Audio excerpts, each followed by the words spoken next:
Black mold, or Stachybotrys chatarum, is an Ascomycetes microfungi that produces slime heads, and it usually grows in wet, cellulose-rich building material.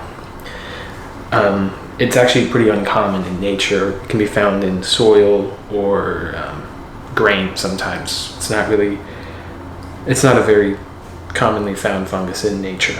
Well, we've probably made it more relevant and prolific over the last few thousand years because of our homes, our houses and buildings and stuff like that. It gives them that environment, shaded from sun, wet.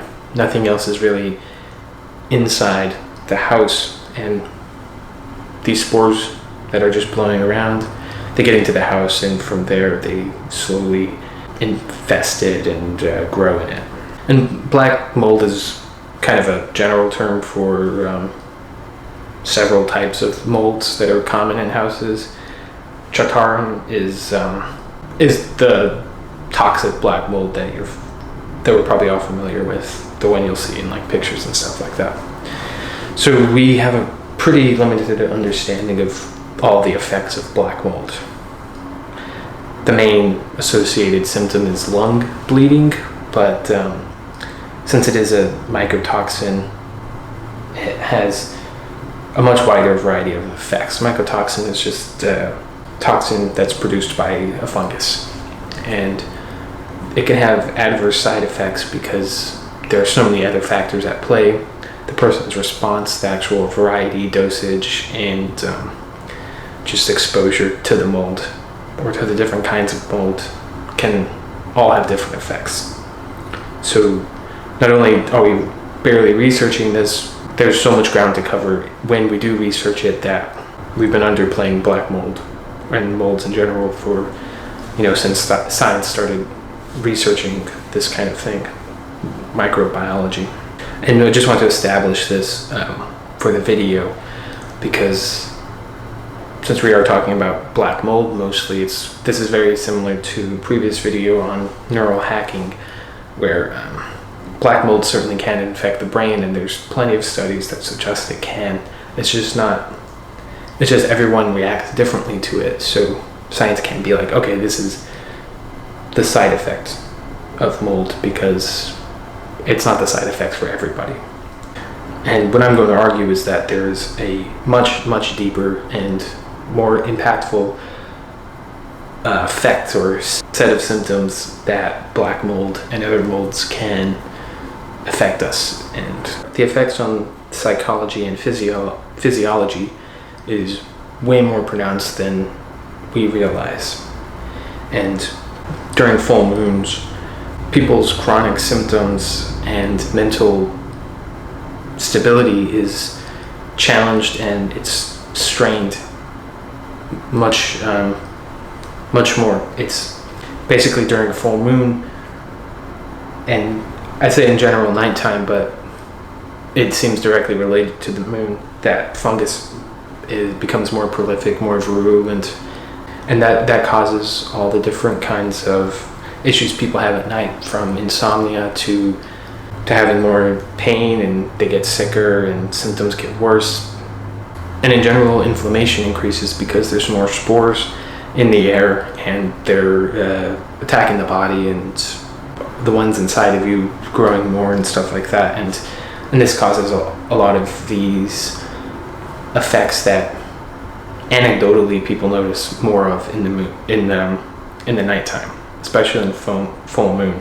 And this is the same thing with rainstorms and thunderstorms. We've all heard people with chronic pain, they can feel thunderstorms coming. Part of this is just the change in pressure, but the bigger part of it is that there's a lot more spores in the air, and especially coming down with the rain, and just the fact that the sun is shielded and there's a lot more moisture and humidity.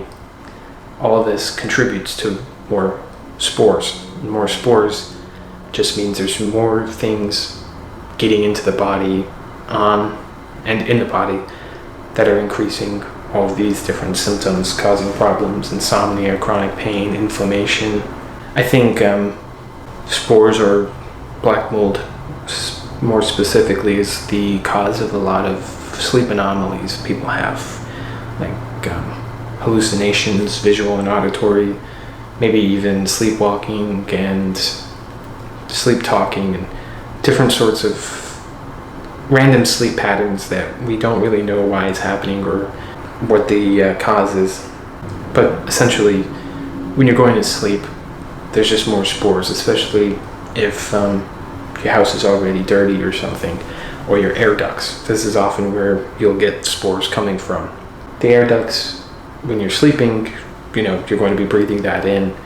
And since they are mycotoxins and we don't really know everything that they do, some of these people could be experiencing these symptoms and night terrors and hallucinations. And how many times do you think you see like a shadow person or a something moving, or you hear sounds, or you just seem to be not yourself at night? And I think these spores, they work very subtly. And since we're emphasizing on black mold, in general, black mold was mainly what I had in mind for the last video, even though I didn't really mention it.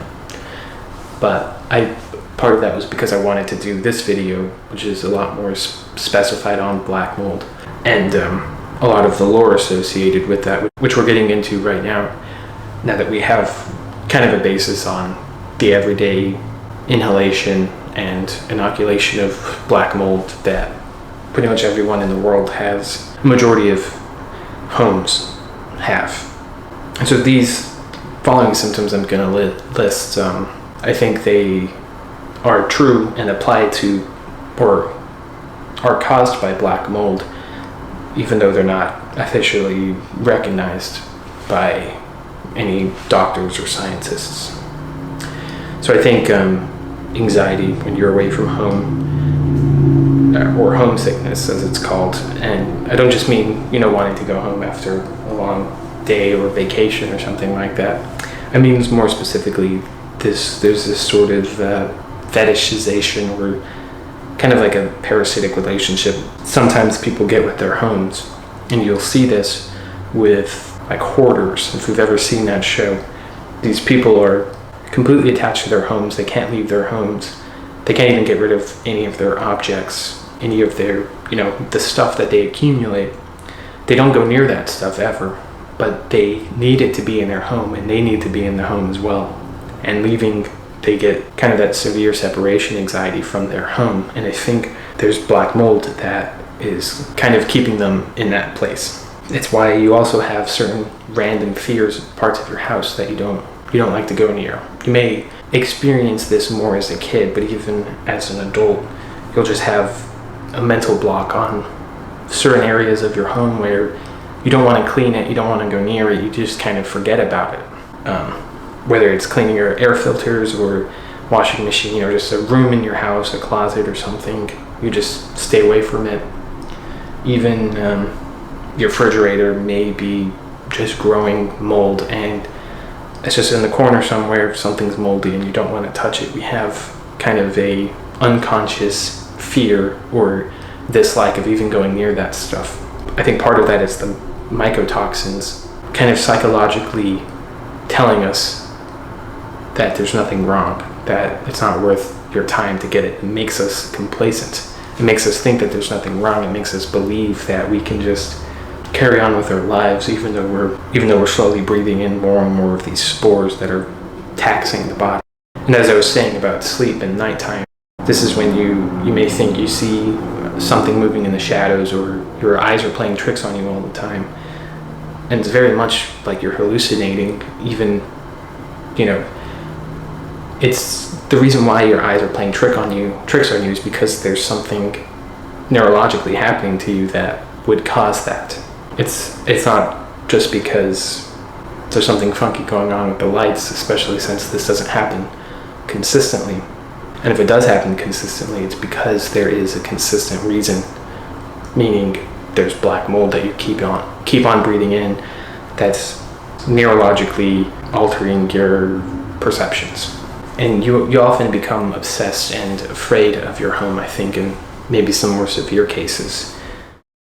Psychology isn't just a mental landscape where everything goes on in a sort of ether. There's very real physiological reasons why things happen psychologically. Everything's connected. Your body and brain are one and the same. And when you have constant, everyday breathing in millions of spores, maybe more, maybe less, and considering that these spores can actually pass the blood-brain barrier, they can get through the blood-brain barrier and they can land on neurons, and from there we don't know what can happen. Except that if we try looking for it, unless somehow the spores start to actually fruit and spread and start to actually eat your brain, you're never going to see them, because eventually they'll die. Your body will process them out, hopefully, and then your neurons will just heal back up. In the course of, it could be 5 minutes, could be a couple hours or a few days, all those spores that cause that brief moment of hallucination are gone and have left no trace. And that's why we're not seeing very much studies on this, because we don't even know what we're supposed to be looking for with a lot of these psychological issues. So I think unnatural attachment to the house is one cause of mold.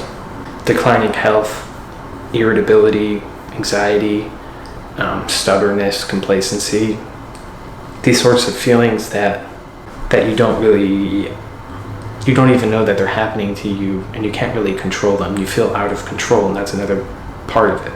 I think you should trust that feeling, because I don't think it's just, you're not just going crazy. You're not just an annoying person, especially when you have that instinct that you're losing control in your own life. You quite possibly could be, because the mold is starting to get into your brain more and more, and it's causing all these issues. It's putting that mental block on your own self where you don't even trust yourself, and you certainly don't want to, or don't even think about. So it could be something as simple as your house just needs to be cleaned from mold. You probably will get kind of a brain fog. May have trouble remembering basic stuff like what you did the other day, or maybe even starting to have larger gaps in your memory, like you don't know what happened the last few years. You don't know what you ate. You just start getting this mental fog. And I mentioned complacency. There's lack of motivation to do or clean anything.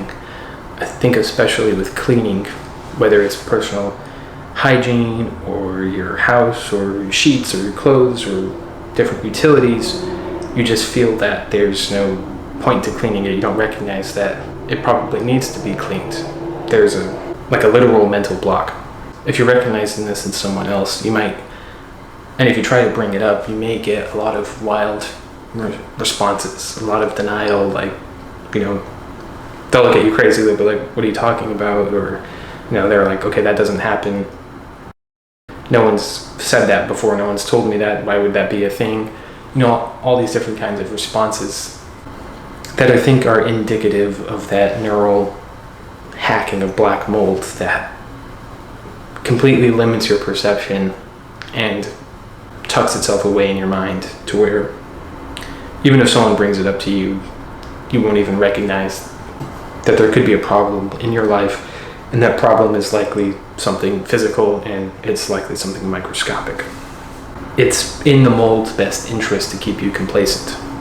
Again, I mentioned hoarders. There's basically a 100% chance they have black mold growing in their houses, because when you have all that kind of stuff, even if it's not food, all you need is a little bit of moisture and cellulose and enough time, no sunlight, you're going to grow mold no matter what. That's just, they're everywhere in the world. Spores are flying everywhere. And so I think there's a definite connection between hoarders and other people with similar kind of mental disorders and health issues that seem to be chronic and seem to have some weird attachment to their home or a certain object or something like that. And I think that's a strong indication of black mold poisoning. So, like I said, I've kind of talked about some of this in a previous video. I wanted to hone in on black mold, and I wanted to just set this first half of the video up to establish it. because now that we kind of get the idea of mold and how it can affect the brain, how it can have all these different sort of responses, we can get into the main purpose of this video, which is, as it's called, parafungal activity.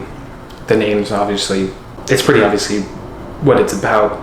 It's about the paranormal personification of mold, of fungal activity and mold growth. So consider a haunted house or a haunted graveyard or a haunted asylum, and think of all the crazy superstitions surrounding ghost hunting and ghost stories. And what I'm proposing is that everything that's going on in these locations and events are mycotoxins. They're mold distributing mycotoxins and neurotoxins. Maybe you're going exploring and you enter a haunted asylum and you're immediately hit with a sense of unease. You might start to hallucinate, you might start to see stuff, you may get depressed, you may get sick, you may get, all these different unnatural feelings and fears and phobias. We've seen it in movies, many people have experienced it in their own life, whether they're actively trying to look out for something haunted or not. What's happening is you're going in and you're breathing in these spores that exist there in these locations. And even people who leave these places, they come back haunted. They feel like they're followed by one of the spirits from that haunted location, and their health starts to decline. They get worse and worse. They feel worse. They get terrified and scared. And I think what's either happened was they got infected with something, some fungal pathogen that's, rooted in their body now and slowly starting to damage them and grow in them. Or they were simply exposed enough to where now when they go home, they'll get re-exposed. And I think this is a really important symptom of mold that appears to be, once you have side effects of mold, poisoning of black mold, and again, not everyone will experience them, but I think once you do get exposed to them, even if you detox completely, you will, I think, pretty much for the rest of your life, you will always be susceptible to re-exposure of black mold. It seems like once there's that pathway, or once that mycotoxin has been established in you, it will never go away in terms of your ability to defend it. You can completely clear out everything in your house, change houses, years go by, and then suddenly get black mold again and all these symptoms come back, even if you've completely detoxed. It seems like once you do get infected, you'll always be able to get reinfected easier. And again, this is this inconsistency of some people have lifelong experiences with mold and some people don't get sick. And I think this is very confusing to doctors and scientists, because that goes against, their way of thinking and their models of testing stuff. And you have to think about why these locations are considered haunted. And they're usually haunted because of some brutal murder or torture, or just some hellish living condition. And think about, especially if there's like a body that was buried there or something, or, just the horrible living conditions creating cultures of mold. And these molds are going to live in the house pretty much indefinitely. So even hundreds of years later, these haunted locations are still going to have that same mold. And they're just going to slowly release spores, no matter when you go, or no matter, if it's been decades or not. There's nothing killing that mold there after it's become haunted. And so this is the basis for paranormal belief. It is very ancient, or comes from very ancient sources. And we've personified mold into demons and ghouls, vampires, werewolves, poltergeists, etc. The list goes on and on. And again, this is why the full moon is so associated with all of these paranormal and supernatural entities. It's directly related to the mold growth. And just like vampires, mold doesn't grow in sunlight. That's why that is the basis for vampires. And in a previous video, I talked about kind of how this personification and abstraction process occurs. The example I used was different than what I'm talking about in this video about paranormal stuff, but the principles still apply, and we can trace back this connection. But even in ancient Egypt, you have cursed tombs, and people will go excavate these tombs and they come back sick, and everyone thinks it was the curse of the tomb that killed them. And I think that is 100% correct, because even if they didn't have microscopes, a lot of ancient people in a lot of ancient cultures, they correctly identified that there was a force, and this force was most often considered evil.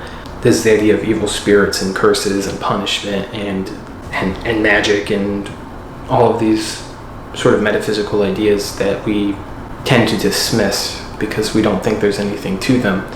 But it's all fungus, and since in the last couple hundred years we've developed microscopes, we can start to figure this out and find the connections between these idea of curses, that you could somehow curse something like a tomb in the case of Egyptian pharaohs, and you'll encourage this mold growth, or you've put something that they knew caused sickness, something that was moldy, they just didn't know it was moldy, and they put it in the tomb with them, with the pharaohs, and thousands of years later that mold is still alive and people get infected from that. And then again, some people aren't affected at all, and that's why that inconsistency exists. So again, just because they didn't have microscopes doesn't mean they didn't recognize the existence of some force. And this is why anything antifungal and rust resistant was considered to be holy. This is what you use to drive away evil spirits. This is why gold and silver were mainly valued. It's because they were more rust resistant than a lot of other metals. And it was believed that, by wearing something gold or making something out of gold or silver, you would get those properties. Those properties would help protect you as well, which essentially is what a talisman or ward is. And sometimes there were actual chemical reasons why something could actually protect you from mold. And another part of it is, if you're wearing something gold or silver, that means you're probably not wearing something that could get moldy. And in that sense, it is keeping you safe, because you're able to have something you're carrying with you maybe your entire life or passed down from generations, and it's never going to get moldy. And that is an important part of the idea of a talisman or holy object. And the idea of metaphysical gemstones and kind of this new age movement, or whatever you want to call it, it comes from these same ideas as well. The Mayans used certain zeolite minerals to purify their water, and there's other kinds of crystals that can purify or ionize the air, which can neutralize fungal spores. And so these actual properties of certain minerals and gemstones that have kind of a chemical or electrical reactions to fungal spores and stuff is what gives them their metaphysical properties that we've kind of abstracted in modern times.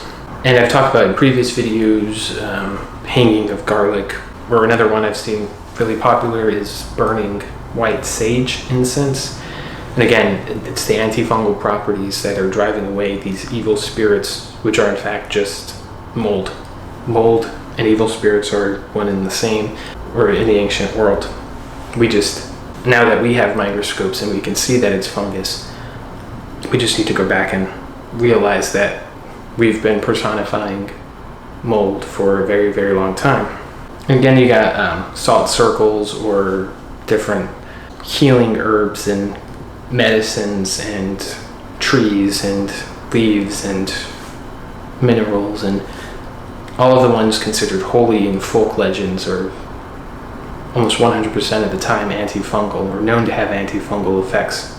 And you have to think that even in nature, everything is exposed to fungus as well, and the survival of many plants is based on its ability to fight fungus. And so it develops chemicals that are antifungal And some of these humans are able to take advantage of. And so this dynamic of holy and unholy is really fungal and antifungal. So if you are scared in your home, or you think you have a cursed object, or you're haunted, it could very well be mold growing on it or around it, or something of that nature. There are millions of undocumented fungus species in the world. We know about, or have named, about 5% of all fungus. The little that we do know, we have a very rudimentary understanding of. Even with just this small amount of fungus, we do, or at least what I'm proposing, is that it is the source of all of these paranormal, supernatural activity and beliefs. Again, through those stages of abstraction and personification. And some final thoughts. And you may think these are even more fringe if you've believed everything I've said, or at least are starting to consider it, or are open to the idea, I should say. You might think this next part is a little more fringe, but they're just some thoughts I've been having on the matter.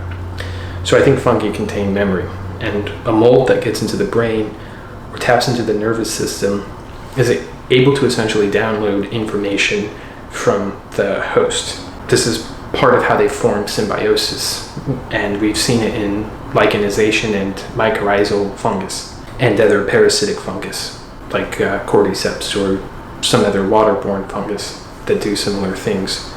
Just depending on the organism, the relationship can be symbiotic or parasitic, but they contain that memory of, let's say, a loved one that's passed away, and you may experience their presence or their ghost. And I think maybe it's in the place they used to be, and you're breathing in spores that were once connected to them. Or maybe you had spores, you had a shared species or colony. And so you have this memory that may get triggered based off of this fungal memory that has now entered your brain, or has always been in your brain with you. Because you are tapped into that fungal consciousness, you're that fungal database. I think this also explains reincarnation as well. Your past life is not your past life, it's the past that a fungus has experienced, that maybe was in another creature or person. And so you may think that you live that life when you simply have access to those memories because a fungus that is connected to those memories. And I don't know if it's a collective memory that fungus share, or one more specific to groups or species or types of fungus. But I think that explains reincarnation and a lot of past life and ancestral feelings that we may get. I know it's a lot to think about, so I encourage you to kind of look into it a bit more and spend some time considering it and reflecting on it. You should post your experiences in the comments and talk about this stuff if you're interested in it. I'd like to hear what other people have to say on this, or what other people have maybe noticed in this context now that I've hopefully introduced it better. I've been trying for a couple months now to get these concepts out, but there's so much to it that needs to be established, from the biology to the psychology of humans and fungus and everything like that. But hopefully it's starting to make more sense now. I do have an experiment in mind that, or I guess on a quick side note, I think computers as well are susceptible to spores. I think they can get into the hardware, and obviously this is one of the reasons why computers eventually start to fail, is because they accumulate dust. But dust is a basket term, and oftentimes there's spores.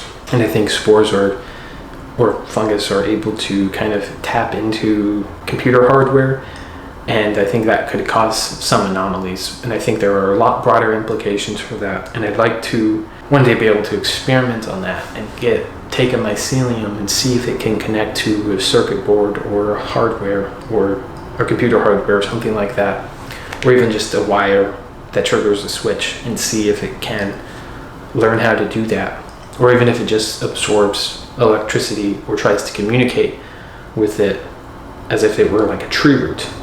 I think fungus is highly intelligent.